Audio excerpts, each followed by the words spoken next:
My name is Kazaya Price. For a long time, I thought my life was ordinary, not happy, not tragic, just quiet, controlled, carefully balanced. I didn't know that everything I was standing on was already cracked. I didn't know that one sentence, spoken casually at a family celebration, would split my life cleanly into before and after. The day it happened was my nephew's birthday.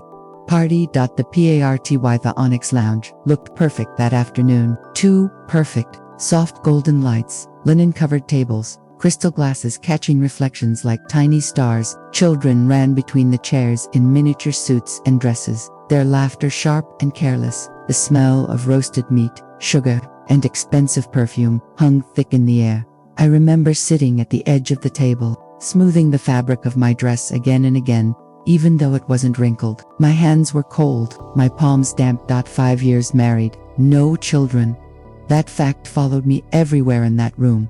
I could feel it in the way conversations paused when I approached, in the way people smiled too kindly, then looked away, in the questions that sounded innocent but landed like needles. Still trying. Doctors say stress can delay things.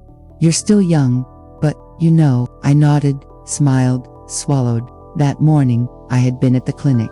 Again, blood drawn, questions asked softly, professionally, as if distance could soften disappointment. Your results are inconclusive, the doctor said. Nothing alarming, nothing definitive. Keep trying. Nothing definitive. Hope's cruelest form. I searched the room for my husband. Xavier stood near the bar with his cousin Langston, laughing loudly. His shoulders were loose, his face open. He looked free, like this wasn't his burden to carry. We hadn't always been like this. There was a time, early in our marriage, when he held my hand tightly during doctor appointments, when he said, "We'll figure it out together." When he rubbed my back at night when I cried quietly into the pillow, so he wouldn't hear. But something had shifted. Slowly, quietly, his mother's voice grew louder, mine grew smaller.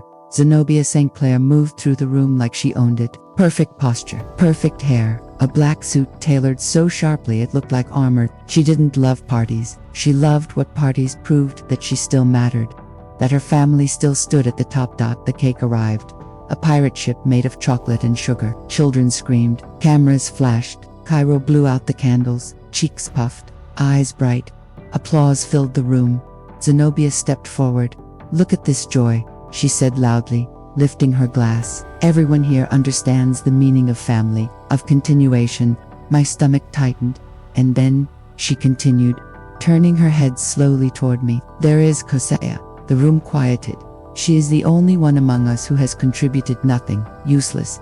The word didn't echo, it settled. I felt my heart slam so hard, it knocked the air from my lungs. My ears rang. For a moment, the room blurred. I tasted metal. I turned to Xavier.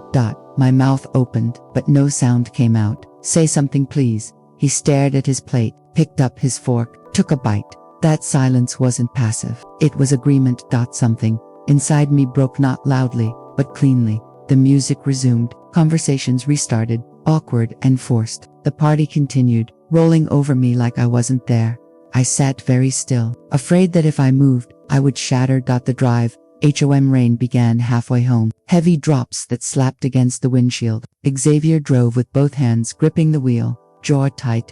I waited. I waited for him to apologize, to explain, to say he was afraid, confused, pressured. He said nothing. Inside the apartment, he didn't remove his coat. "Mother is right," he said finally, voice flat. "I can't live like this anymore." My chest tightened. Like what? "I need a real family." The words felt rehearsed, borrowed. "What are you saying?" My voice sounded small even to me. "Pack your things," he replied. 30 minutes. Time slowed. I walked into the bedroom on legs that didn't feel like mine, opened the closet, dresses, his shirts, shoes side by side like evidence of a life that had existed hours ago and now didn't. I packed mechanically: jeans, a sweater, toothbrush. Xavier stood in the doorway the entire time, watching, not cruelly, not kindly. Like someone waiting for a transaction to end. When I zipped the bag, he opened the door. The lock clicked behind me. That sound followed me for years. The STR nitrate soaked through my coat in seconds. My hair clung to my face. The city felt hostile. Empty streets, smeared lights, reflections shaking on wet pavement. Useless. Real family. The words replayed until they lost meaning. I'd stopped beneath a flickering street lamp because my legs wouldn't carry me farther. I reached into my purse for a tissue. Boffed, my fingers brushed something hard. A small cardboard box. I froze. All day. Something had felt off. Nausea that morning. Dizziness. A heaviness I couldn't explain. The doctor's inconclusive words echoed again. Hands shaking. I opened the box. 2 lines. Clear. Unmistakable. The rain blurred my vision, but the result didn't change. I was pregnant. The man who threw me out for being useless was the father. I pressed the box to my chest and laughed soft, broken, almost hysterical. Not from joy, not from despair.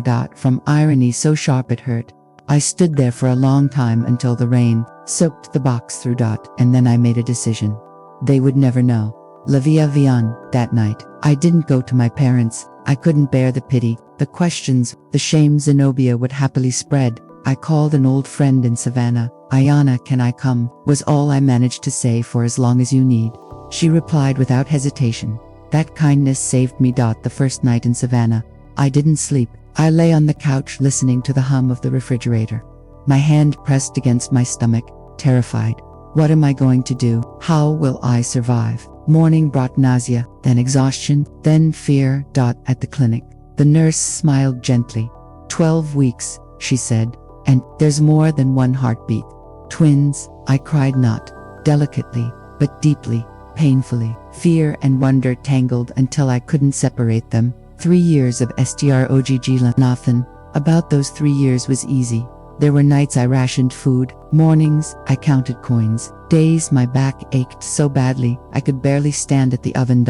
There were moments I almost called Xavier, almost told him, but I remembered the fork scraping the plate. I worked, baked, failed, tried again. My first bakery order went wrong. Burnt bottoms. I cried on the kitchen floor while the twins slept. The second went better, then another. Slowly, I built something. Kenzo and Kalia grew. Laughter returned to my home. I learned strength I didn't know I had. Arita Yorn. When my mother had a heart attack, I had no choice but to return. The city felt smaller. Shopper. At the market, I ran into Xavier. His face drained of color when he saw the twins. His eyes moved between them, searching for answers he didn't deserve. Beside him stood his new wife, polished, beautiful, pregnant. For a moment, the old pain stirred, then passed, because I knew the truth. The Sioin, if Rowan Zenobia found me days later. These children aren't his, she hissed. You will not ruin my family.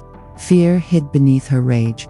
I filed for a DNA test. The waiting nearly broke me. Weeks of anxiety, legal forms, questions I wasn't sure I wanted answered.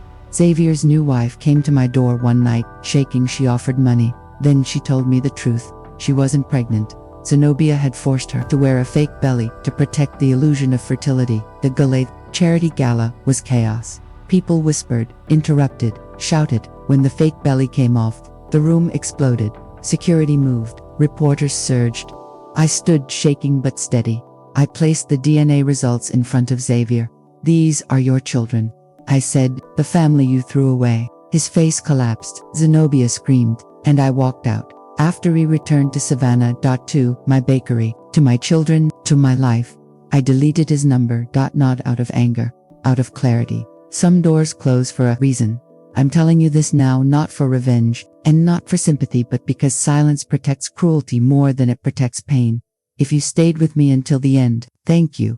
And now, gently, tell me, which country are you listening from? God bless.